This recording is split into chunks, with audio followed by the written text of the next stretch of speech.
কদিন ভোর স্যান্ডি আর ম্যান্ডির ভিডিওতে আলোচনার বিষয়বস্তু হয়ে দাঁড়াচ্ছে সুগার, ইনসুলিন, ব্যাম্বি দৈত্য, লোন। এই চারটে বিষয়ে কপচানি তো কপচানি, কপচানি তো কপচানি হয়েই যাচ্ছে। আমি আগেও বলেছি, এখনও বলছি, সুগার কোনো রোগ নয়।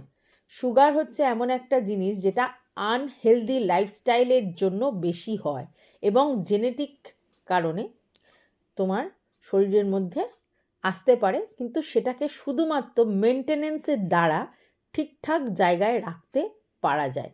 ওষুধ খেলাম অথচ আমি আমার লাইফস্টাইল আনহেলদি করলাম, তাহলে কিন্তু সুগার ঠিক হবে না। সুগারের মেন ফান্ডা স্ট্রেস ফ্রি লাইফস্টাইল।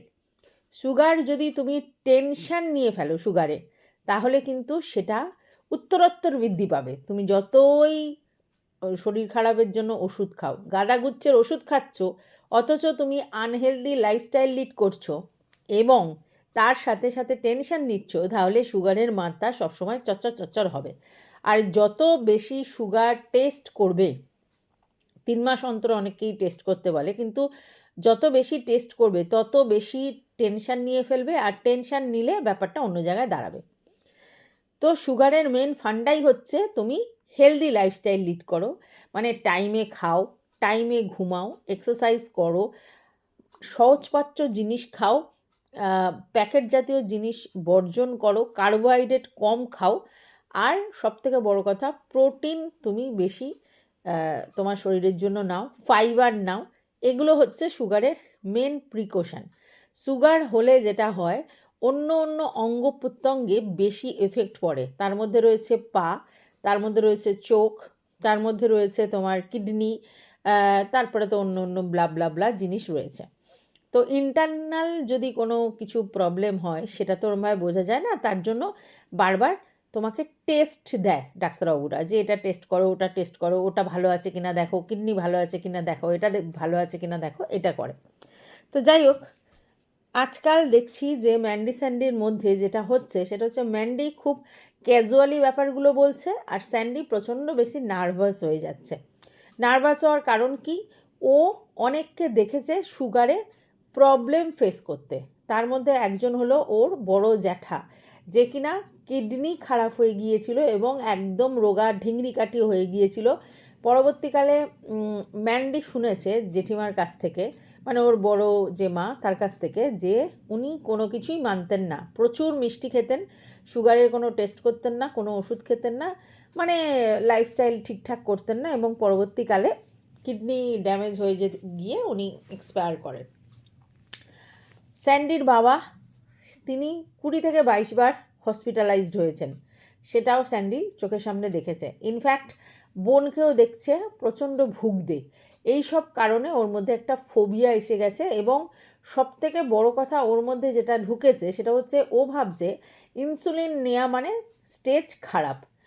এইটা একটা আমাদের মানে ভ্রান্ত ধারণা আছে। আমি দুটো জিনিসের ভ্রান্ত ধারণা তোমাদেরকে জানাতে চাই। একটা হচ্ছে আমরা যে ইনহেলার ইউজ করি, ডাক্তার যখন প্রেসক্রাইব করে যে ইনহেলার দিতে হবে ওষুধের বদলে, তখন আমরা খুব ভয় পেয়ে যাই এবং ভাবি মারাত্মক আকারে শ্বাসকষ্ট হলে তবেই ইনহেলার দেয়। না, অ্যাকচুয়ালি ডাক্তার বলে যে এমনি ওষুধ খাওয়ার থেকে ইনহেল করলে মানে ডাইরেক্টলি গিয়ে তোমার মানে যেখানে লাগবার সেখানে লাগে।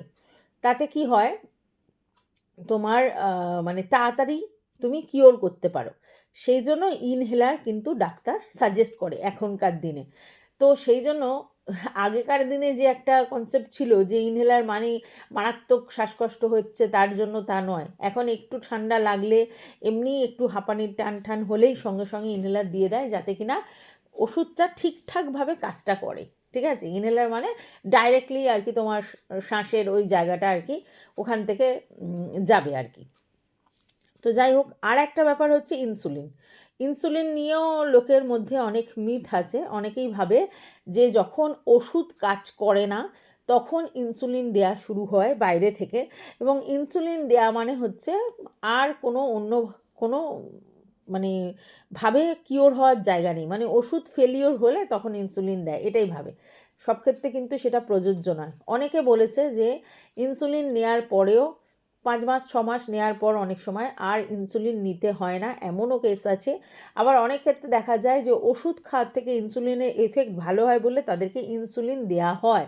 তার জন্য ইনসুলিন দেওয়া মানেই সেটা প্রচুর অন্য জায়গায় চলে গেছে এমন কিন্তু নয়। আর বারবার একটা কথা স্যান্ডিকে সবাই বলছে যে একদম টেনশন করো না, স্ট্রেস নিও না।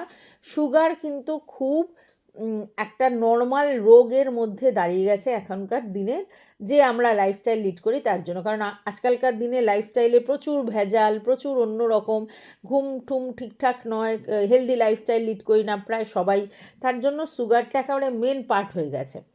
একেবারে ছোটোবেলায় যেগুলো ধরা পড়ে মানে একদম টাইপ এ মানে 1 টাইপের যে সুগার, সেগুলোতে অনেকটা টেনশন হয়। তাতেও কিন্তু কিওর না হলেও তারা কিন্তু যদি নিজেদেরকে লাইফস্টাইলটা ঠিক করে অনেক সময় জিনিসটা ঠিক জায়গায় চলে আসে। কিন্তু এই 2 টাইপের যে সুগারগুলো, সেগুলো নিয়ে অত চিন্তার কিছু নেই, শুধু মেনটেনেন্সটা করে যেতে হয়। তবেই কিন্তু সুগারটা ঠিক জায়গায় ঠিক লেভেলে থাকে। ঠিক লেভেলে থাকা মানে হচ্ছে তোমার অন্য জিনিসগুলোকে চেক আপে রাখতে হবে বারবার, এটাই মেন ব্যাপার। তো আমি জানি না কেন স্যান্ডি এত ওরিড হচ্ছে, আশেপাশে এইসব জিনিসগুলো দেখে ওর নার্ভাস ব্রেকডাউন হচ্ছে হয়তো, এটা আমার মনে হয়। কারণ ফ্যামিলিতে অনেকের দেখেছে তো, আর এরকম কষ্ট পেতে দেখেছে, বা বাবাকেও কষ্ট পেতে দেখছে, বোনকেও দেখেছে, তার জন্যই ওর বেশি ভয় হয়েছে। এবার সুগারের জন্যে আমাদের স্যান্ডির সেরকম ভয় না হলেও প্যানক্রিয়াস নিয়ে ও প্রবলেম ফেস করছে। তার কারণ প্যানক্রিয়াসের প্রবলেম ওর বাবার হয়েছে, ওর বোনের হয়েছে, এবং বোনের ক্ষেত্রেও মাথাটা শুকিয়ে গেছে, বাবার ক্ষেত্রে অর্ধেকটা বাদ দিতে হয়েছে তার।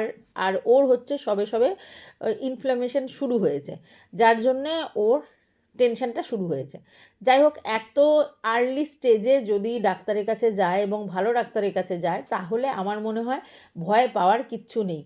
ভয়কেই জয় করতে হয়। যে কোনো রোগে মানসিকভাবে যদি আমি ভেঙে পড়ি, তাহলেই কিন্তু রোগটা বেশি চাগাড় দেয়। আর যদি আমি স্ট্রং থাকি মেন্টালি, তাহলে ফিজিক্যালিও আমি ফিট থাকতে পারবো, আর সেক্ষেত্রে রোগ আমার উপরে চেপে বসতে পারবে না।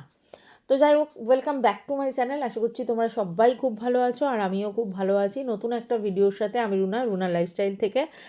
এখন আমি ভিডিওটা করছি রাত্রিবেলা, কালকে সকালে এই ভিডিওটা পোস্ট করব। অ্যাকচুয়ালি ভিডিওটা আজকের করাটা উচিত ছিল, কিন্তু আমি দুটো ভিডিও করার পর সময় পাইনি। তো তার জন্য এই ভিডিওটা আমি এখন রাত্রিবেলা করে রাখছি। আর অফ মানে ক্যামেরাটা ব্ল্যাক করে, ঠিক আছে? তো আমি জানি আমার দর্শকরা বুঝতে পারবে এবং অ্যাডজাস্টও করে নেবে। তো যাই হোক, এইবার যেটা বলছিলাম সেটা হচ্ছে যে ম্যান্ডি কিন্তু ব্যাপারটাতে অত সিরিয়াস হচ্ছে না, এবং না হওয়াই ভালো। ম্যান্ডি যদি এখন ভয় পেয়ে যায় স্যান্ডির সাথে সাথে, তাহলে কিন্তু মুশকিল হয়ে যাবে। তাই ম্যান্ডি কিন্তু খুব মানে কি বলবো, ক্যাজুয়াল অ্যাটিটিউড দেখাচ্ছে স্যান্ডির সামনে, এবং ভীষণ হাসাহাসি করছে। ভিতর থেকে কিন্তু ও টেনশন করছে, কিন্তু সেটা স্যান্ডির সামনে শো করছে না। আর এটা আমার মনে হয় করা উচিত, কারণ রোগীর সামনে যদি রোগীর আশেপাশের লোকেরাও ভয় পেয়ে যায় এবং নার্ভাস দেখায়, তাহলে রোগী কিন্তু আরও ভেঙে পড়বে। তাই ম্যান্ডি এখন যেটা করছে স্যান্ডির সামনে, সেটা কিন্তু খুব জরুরি। কারণ এমনভাবে জিনিসটাকে লাইট দেখাচ্ছে যাতে স্যান্ডি না ভয় পায়, এবং স্যান্ডিকে এটা ফিল করাচ্ছে ম্যান্ডি যে তুমি বেশি টেনশন করছো, যদিও টেনশন করার মতো এমন পর্যায়ে তোমার জিনিসটা যায়নি। তো যাই হোক, সেই ব্যাপারেই স্যান্ডি আর ম্যান্ডি নিজেদের মধ্যে হাসাহাসি করছিল, এবং সেখানে একটা কথা উঠে এসেছে, সেটা হচ্ছে বেম্বি দৈত্য ভূত এইসবের কথা। যে যদি ও মানে ব্যাপারটা থেকে বেরিয়ে যায়, মানে ওর যদি প্রবলেমটা সেই জায়গায় যায়, তাহলে সেক্ষেত্রে ও যখন মানে থাকবে না, তখন ও ভূত হয়ে যাবে। তখন ম্যান্ডি বলছে, না তুমি তো ব্রাহ্মণের সন্তান, তো তুমি ব্রহ্মদৈত্য হবে। এই যে ম্যান্ডি আধা আধুরা কথা জানে, এটাই খুব সমস্যার। সেটা হচ্ছে ব্রহ্মদৈত্য কখন হয়?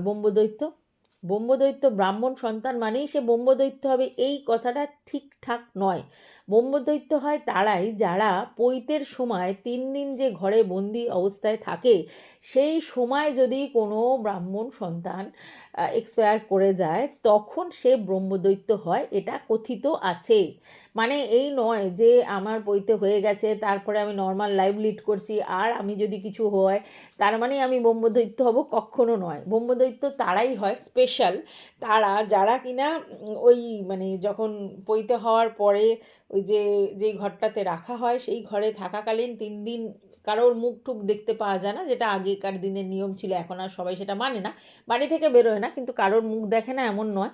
তো সেই সময় যদি কারোর কিছু হয় তাহলে সে ব্রহ্মদৈত্য হয়। তাহলে স্যান্ডির তো সেই পজিশন নয় প্রথম, ঠিক আছে? তার মানে ব্রহ্মদৈত্য হচ্ছে মানে সেটা কিন্তু নর্মাল জিনিস নয়, মানে নর্মালভাবে যে জিনিসটা হচ্ছে সেখানে কিন্তু এই ব্রহ্মদৈত্যের ব্যাপারটা আসে না। অপঘাত বলে একটা কথা আছে, সেইগুলোতে হলে তখন এই ভূত, প্রেত, পেতনি, ব্রহ্মদৈত্য এসবগুলো হওয়ার চান্সেস থাকে, লোকে সেটাই বলে। তো যাই হোক, এ ভুলভাল তথ্য পরিবেশন করছে ব্রহ্মদৈত্য নিয়ে, এবং বলছে ব্রহ্মদৈত্য হলে এই হবে ওই হবে, তুমি এর এতে চাপবে, ওর এতে চাপবে, এসব বলে লাইট করছে ব্যাপারগুলো, ঠিক আছে? তো আমি মনে করি যে এই জায়গাটা ম্যান্ডি ঠিকই করছে, কারণ জিনিসটা লাইট না করে দিলে স্যান্ডি আরও নার্ভাস হয়ে যাবে। কারণ স্যান্ডিকে যেটা বুঝলাম, রোগ নিয়ে ভীষণ ওরিড এবং বেশি চিন্তা করে, এবং টেনশন করে করে আরও সুগারটাকে বেশি বাড়াচ্ছে। যদিও সুগার এখন নর্মাল জায়গাতেই রয়েছে সবার, মানে নর্মাল জায়গাতে মানে ওই জ্বর, পেট খারাপ, সর্দি কাশি, এগুলোর সঙ্গে সঙ্গে সুগার ঘরে ঘরে, মানে এর নয়তো ওর, ওর নয়তো তার, এরম কেউ না কেউ আছে। তো সুগারকে জয় করতে হবে, সুগার সুগার করে সমস্ত কিছু লাইফস্টাইল মেনটেন করছি, খাবার দাবারের দিকে একদম প্রিকশন নিয়েছি, সুন্দর সুন্দর করে মানে জিম, তারপরে হেলদি হাঁটা ফাটা সমস্ত করছি, অথচ আমি টেনশন করছি, তাহলে কিন্তু সুগার কমবে না। সুগারের মেন মানে জায়গাটাই হচ্ছে টেনশন, টেনশন থেকে আসে, আর আনহেলদি লাইফস্টাইল থেকে আসে। তো এখন এই সব কারণে স্যান্ডি কি তার যে ফুড হ্যাবিট এবং তার যে ফোকা হ্যাবিট, তার যে লাল জল হ্যাবিট, এগুলোকে কি চেঞ্জ করেছে? এগুলো যদি ওর শরীর মানে ওইগুলো যদি ওর লাইফস্টাইল থেকে ও বাদ দেয়, তাহলে অর্ধেক সুগার সেখান থেকেই সেরে যাবে, ঠিক আছে? এবার প্যানক্রিয়াসের যে জিনিসটা রয়েছে, যেখানে কিনা প্যানক্রিয়াস থেকেই তো আমাদের আর কি কার্বোহাইড্রেট, ফ্যাট, প্রোটিন এগুলো ভাঙাভাঙি হয়। তো সেই সেই জন্য প্যানক্রিয়াসটা মোস্ট ইম্পর্ট্যান্ট সুগারের জন্য। তো যদি খুব তাড়াতাড়ি ধরা পড়ে এবং জিনিসটার পিছনে ওষুধপত্র ঠিকমতো মেনটেনেন্স হয়, তাহলে আমার মনে হয় না যে স্যান্ডির তেমন একটা প্রবলেম হবে। আর আমার যেটা মনে হয়, ম্যাক্সিমাম টু ম্যাক্সিমাম 5 দিন হয়তো ওদের ওখানে থাকতে হতে পারে, ওর যা কন্ডিশন সেই জায়গায় 5 দিনের পর ওকে চলে আসতে হবে, এমন কিছু প্রবলেম নয়। তবে হ্যাঁ, প্রথম দিন থেকেই ট্রিটমেন্টের মধ্যে থাকতে হবে। তার প্রথম যে ব্যাপারটা সেটা হচ্ছে ছুটির দিনে গেলে হবে না, এমন দিনে যেতে হবে যেন সেটা ওয়ার্কিং ডে থাকে। এবং সবথেকে বড় কথা, মানে ও তো সোমবার যাচ্ছে, মানে ওয়ার্কিং ডেই পাচ্ছে, খুব ভালো, রবিবারটাই ওদের ছুটি। আর দ্বিতীয় কথা হচ্ছে সকাল সকাল পৌঁছে গিয়ে প্রথমেই ওরা তো মানে দুপুরবেলা বেরোচ্ছে, তো সেক্ষেত্রে সকালবেলা পৌঁছানো না, তার পরের দিন হবে ব্যাপারটা।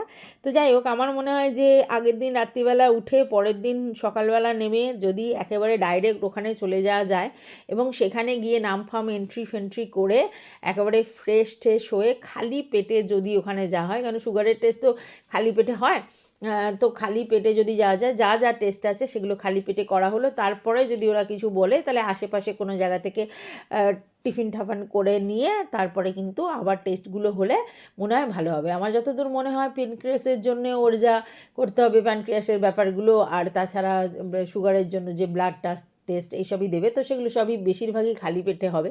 তো সেইটা করলে একদিন পুরো হয়ে যাবে, এবং ওখানে মানে আমি যা দেখেছি টেস্ট ফেস্টের রেজাল্ট সঙ্গে সঙ্গে বিকালবেলা দিয়ে দেয়। এবং সবথেকে বড় কথা হচ্ছে পরের দিনই অ্যাপয়েন্টমেন্ট নিয়ে ডাক্তার ওরাই সাজেস্ট করে দেয়, এবং সেখানে ওদের তো ডাক্তার অ্যাপয়েন্টই করা আছে, তো দেন অ্যান্ড দেন তার ওখানে মানে আর কি ওকে পৌঁছে দেবে, এবং সঙ্গে সঙ্গেই ট্রিটমেন্ট শুরু হয়ে যাবে। একটুও ওরা সময় লাগায় না, কোনো ল্যাথার্জি লাগায় না। এবং তার জন্য আমার মনে হয় যে খুব তাড়াতাড়ি যদি ব্যাপারটা ধরা পড়ে এবং খুব তাড়াতাড়ি যদি ট্রিটমেন্ট শুরু হয়ে যায়, কোনো কিছুই হবে না, খুবই ইজি এবং খুবই মানে স্বাভাবিকভাবেই হবে। স্যান্ডি যেভাবে ভেঙে পড়ছে বা স্যান্ডি যেভাবে রিয়্যাক্ট করছে, মনে হয় না সেটার কোনো কারণ আছে। তো যাই হোক, তাহলে ব্রহ্মদৈত্যের ব্যাপারটাও বলে দিলাম, ভূত প্রেতের ব্যাপারটাও বলে দিলাম, আর সুগারের ব্যাপারটা, ইনসুলিনের ব্যাপারটা সবটাই ক্লিয়ার করলাম। এইবার যেটা ক্লিয়ার করার আছে সেটা হচ্ছে লোন, ঠিক আছে? যেটা ম্যান্ডি বলল যে লোনের ব্যাপারটা মানে লোনটা স্যাংশন হয়নি, এবং কেন স্যাংশন হয়নি তার কারণ হচ্ছে যে ওদের বাড়ি ঘরদোর দেখেছে, ওর বাড়ি দেখেছে, ওর বাপের বাড়ি দেখেছে, সমস্ত কিছু দেখার পরও ওরা লোনটা স্যাংশন করেনি, কারণ ওদের কিছু না কিছু মানে ক্রাইটেরিয়ার সঙ্গে মেলেনি। তো যাই হোক, ক্রেডিট স্কোর বলে একটা স্কোর থাকে, সেই স্কোরটা যদি ঠিকঠাক থাকে তাহলে কিন্তু লোন পাওয়া যায় তাড়াতাড়ি। ক্রেডিট স্কোর যদি খারাপ থাকে সেক্ষেত্রে লোন পাওয়া যায় না। এবার এই ক্রেডিট স্কোর কী করে খারাপ হয়, তার প্রথম হচ্ছে যদি চেক বাউন্স করে, যদি ঠিক টাইমে লোন না শোধ হয়, সেটার একটা ব্যাপার।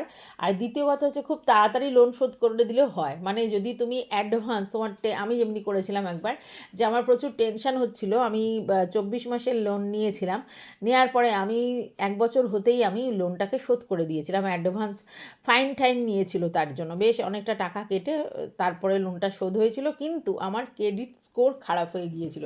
এবার আমি কি করে সেটা জানলাম, যখন আমি ইএমআইয়ে কোনো একটা জিনিস কিনতে গেছিলাম, তখন আমাকে বললো আপনার ক্রেডিট স্কোর এত খারাপ কেন। তখন আমি বললো আপনার কি কোনো দিন চেক বাউন্স বা হেনা তেনা হয়েছে? বললো না, এরম তো কোনো কিছু হয়নি।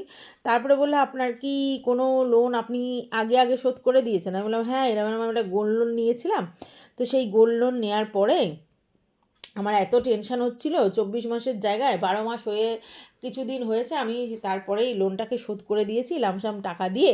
তো মানে যতটা বাকি ছিল তাতে আবার আমার 3-4 হাজার টাকার মতো ফাইনও নিয়েছিল, তো সেটা নিয়ে শোধ করেছিলাম। তো বললো যে এতে কিন্তু ক্রেডিট স্কোর খারাপ হয়ে যায়। তো আমার সেটা জানা ছিল না, মানে লোন যতদিনের নেওয়া আছে ততদিনই তোমাকে টানতে হবে, শোধ করতে হবে, তার আগে করে দিলে কিন্তু ব্যাপারটা ঠিকঠাক হয় না। তো সেই জন্য আমার মনে হয় যে স্যান্ডির ক্রেডিট স্কোর খারাপ আছে বলেই লোনটা স্যাংশন হয়নি।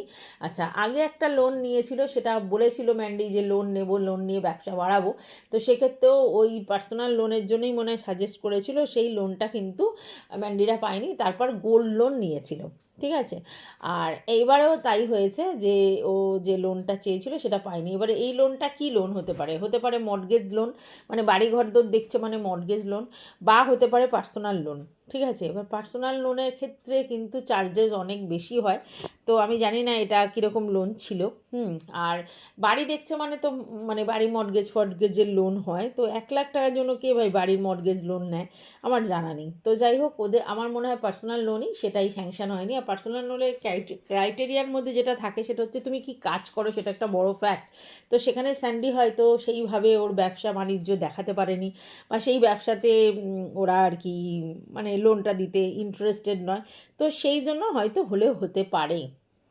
তো যাই হোক, কে নাকি বলেছে যে ও যে লোনের গল্পটা দিয়েছে সেটা ভুয়ো, আদৌ কোনো লোনের ব্যাপার স্যাপার ও করেনি, এটা জাস্ট মানে ভিউয়ার্সদের সামনে ভুলভাল তথ্য পরিবেশন করা হয়েছে যে লোন ওরা নেওয়ার কথা হয়নি, ওটা জাস্ট সিম্প্যাথি কার্ড খেলেছে। অ্যাকচুয়ালি ওরা মানে এমনি মানে টাকা ওদের ছিল। তো আমি জানি না কে বলেছে, তবে হ্যাঁ, ও তার জন্য আবার কিছু স্ক্রিনশট দেখিয়েছে এবং দিয়ে বলছে যে গুজবে কান দেবেন না, আপনাদের যদি কোনো রকম কিছু জানবার ইচ্ছা হয় তাহলে ডাইরেক্ট আমার সঙ্গে যোগাযোগ করো। মানে বলছে কন্ট্রোভার্সি ক্রিয়েটাররা গুজব ছড়াচ্ছে আর কি। তো যাই হোক, ও বলল যে ওর একজন চেনা পরিচিতি, সে 60,000 টাকা দিয়েছে এবং ওদের কাছে 50,000 টাকা আছে, 1,10,000 টাকা নিয়ে সে যাবে। যদি কিছু টাকা ফিরে আসে তাহলে সেই টাকা যার থেকে নিয়েছে তাকে আগে শোধ করবে, পরের বারে মাইনে পেলেই 60,000 টাকা শোধ করে দেবে। তাহলে তোমরা চিন্তা করো ওর মাসে কত টাকা ইনকাম, কারণ পরের মাসেই 60,000 টাকা পেলেই ও শোধ করে দেবে, মানে মাইনে পেলেই ও শোধ করে দেবে। তাহলে 60,000 টাকা তো নিশ্চয়ই ইনকাম হবেই, প্লাস ওর কিন্তু সংসারের খরচটা আছে, ভালো করে বোঝো, ওর কিন্তু সংসারের খরচটা আছে। তাহলে ও 60,000 প্লাস টাকা ইনকাম করে, তাহলে এদিকে 60,000, ওদিকে সংসার খরচ, প্রায় ধরে নাও 9 করে 30,000, তাহলে 90,000 তো এমনিই হয়ে যাচ্ছে হিসেব। তার মানে এটা আমরা ধরেই নিতে পারি ম্যান্ডি প্রতি মাসে 1 লাখ টাকার মতো ইনকাম করে। না হলে কী করে এই পরের মাসে এসে 60,000 টাকা শোধ করতে পারে? কারণ দেখো, একেবারে তো হাত শূন্য করে কেউ কিছু করবে না, তাহলে নিশ্চয়ই হাতে 10,000 টাকা রাখবে, আর 30,000 টাকা তার সংসার এটা সেটা হেনা তেনাতে খরচ আছে, তাহলে তো বোঝাই যাচ্ছে 1 লাখ টাকা ইনকাম করে, তাই না? আচ্ছা, যাই হোক, সেটা গেল 1 নম্বর।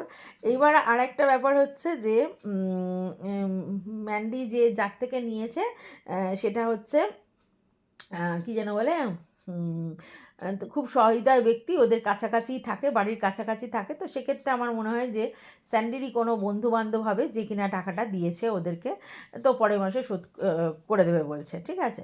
এইবার ওর বক্তব্য যে এই যে যারা বলছে যে আমি লোন ফোন কিছু করিনি, হ্যাঁ মিথ্যা কথা বলছি, হ্যাঁ তাদের ব্যাপারটা কিন্তু সত্যি নয়, হ্যাঁ এটাও কিন্তু বারবার মানে ভিউয়ার্সদেরকে জানাতে চাইছে। কিন্তু আমার কথা হচ্ছে যে কেন এত ক্ল্যারিফিকেশান দেওয়ার কি আছে যে আমি মানে লোন করেছি বা লোনের জন্য চেষ্টা করেছি, লোন পাইনি তার জন্য, এগুলো ক্ল্যারিফিকেশান দেওয়ার কি আছে আমি বুঝলাম না। যাই হোক, কিছু কিছু ভিউয়ার্স বলেছে যে দিদিভাই তুমি এতদিন ধরে ইউটিউব করছো, তারপরেও তুমি সেভিংসে কিছু টাকা রাখোনি, যার জন্য তোমার 1,00,000 টাকা প্রয়োজন পড়তেই তোমাকে গয়নাগাটি নিয়ে যেতে হচ্ছে। তো প্রথম কথা হচ্ছে, ম্যান্ডি আগের দিন বলেছিল যে আমি থালাটা বিক্রি করতে বেরোচ্ছি, আজকের ফার্স্টেই বললো যে থালাটা নিয়ে বন্ধক দেওয়ার কথা ভেবেছি, পরে কথাটা ঘুরিয়ে দিয়ে বললো না বিক্রি করার কথা ভেবেছি। তো আমার যেটা মনে হয় মেনলি যে ও হয়তো বন্ধক দিতে গিয়েছিল।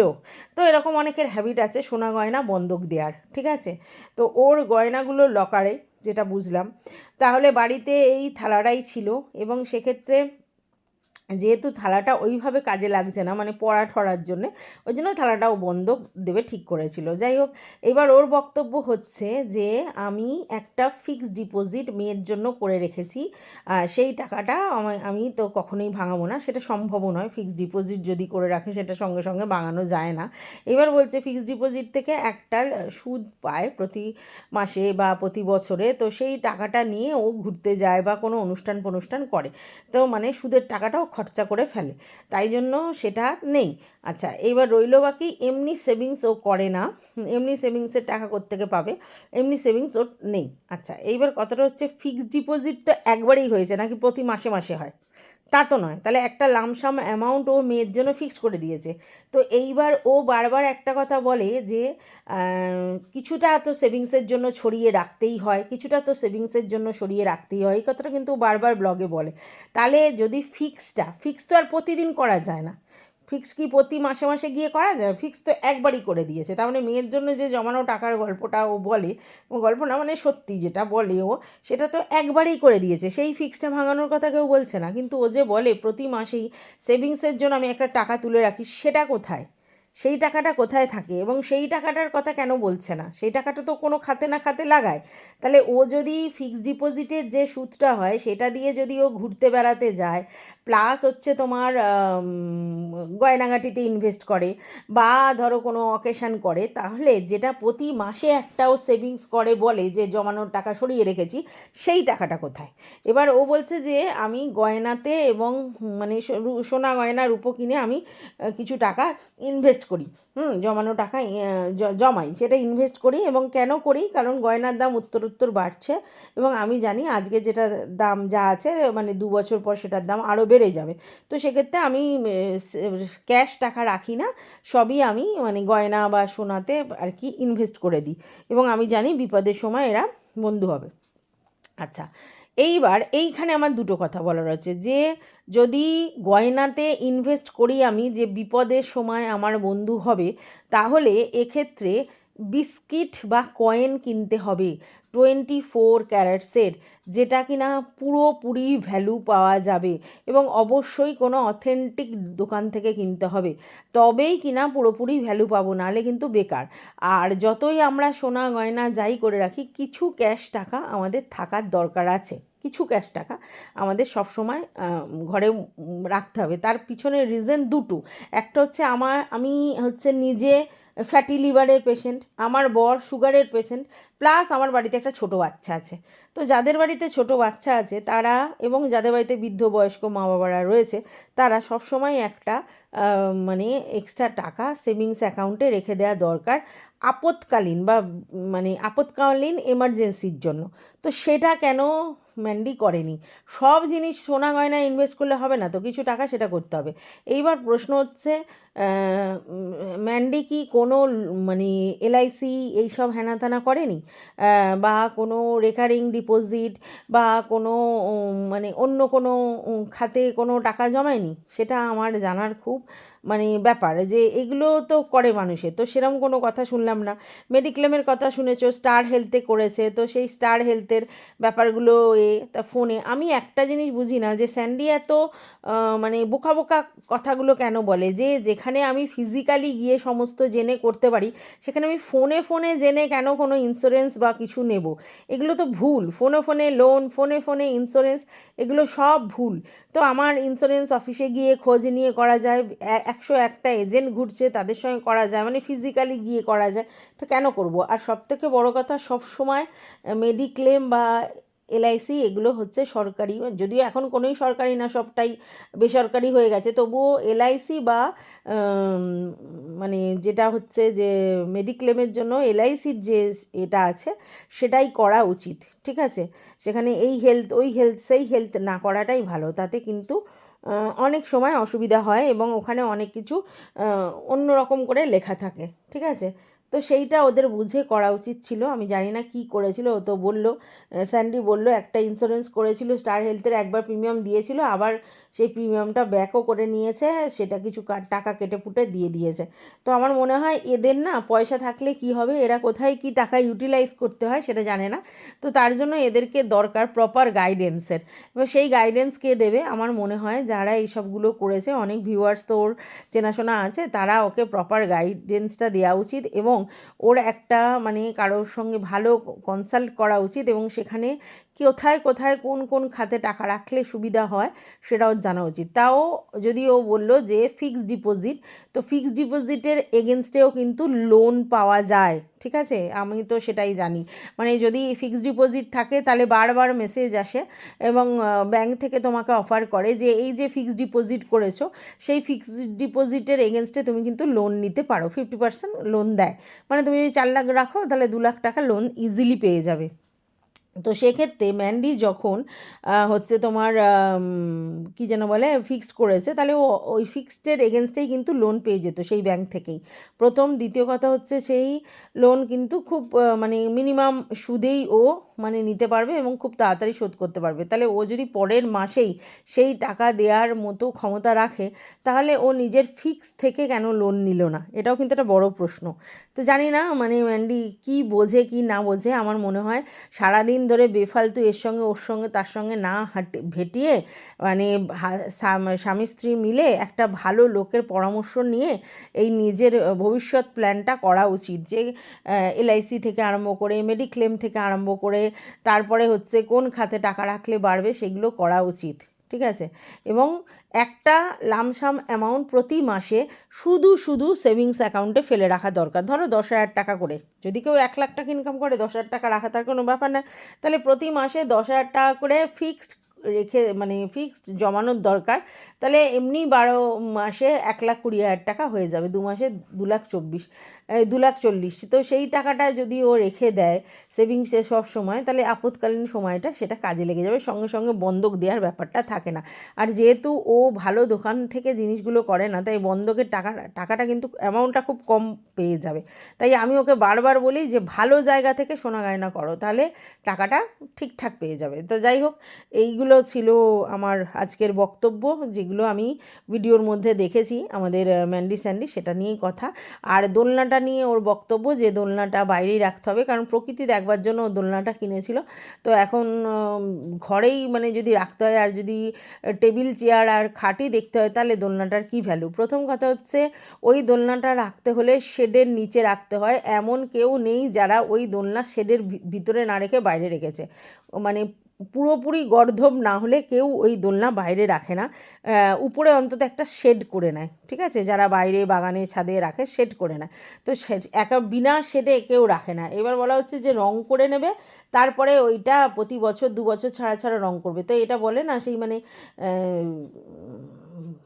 মানে কি বলবো, একটা ছোট জিনিসের উপরে এত বেশি ইনভেস্ট করার কোনো দরকার নেই। তো সেই ক্ষেত্রে আমার মনে হয় ঘরে আছে ঠিকই আছে, ওখানে জানলা থেকে প্রাকৃতিক দৃশ্য দেখা যেতেই পারে। আর বাইরে যদি একান্তই রাখার দরকার, তাহলে আমার মনে হয় সেটা যেখানে দোলনাটা রাখবে তার উপর একটা গার্ডের ব্যবস্থা শেড টাইপের করা উচিত। না হলে দোলনাটা রকম রং করে করে জিনিসটা ঠিকঠাক হয় না, কারণ কত মোটা রং করবে প্রতি বছর 2 বছর ছাড়া। তো এটা আমার মনে হয় যে ওর ঠিক ডিসিশান হচ্ছে না।